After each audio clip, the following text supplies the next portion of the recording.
Catherine Bernardo update. Na-spotted si Catherine at kasama niya si Mayor Mark Alcala at nag-hotpot pa nga sila dyan. Kasama rin yung team ni Catherine. Yan sila, ang dami pa nga nakakita. Sila Catherine at Mayor Mark Alcala. Yun, no?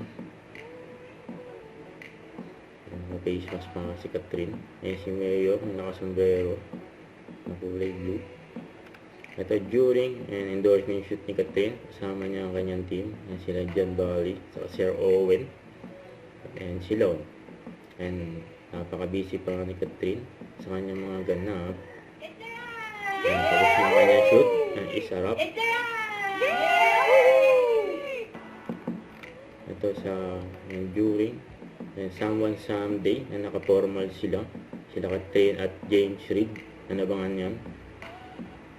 Ito yung mga event ni Catherine sa May 14 for Pure Gold sa World Trade Center at sa May 17 naman for TCL Full Fest sa Market. Save the date. Don't forget subscribe, click the notification bell for more update. This is Richard in Action Vlog. Stay tuned for more videos. See ya.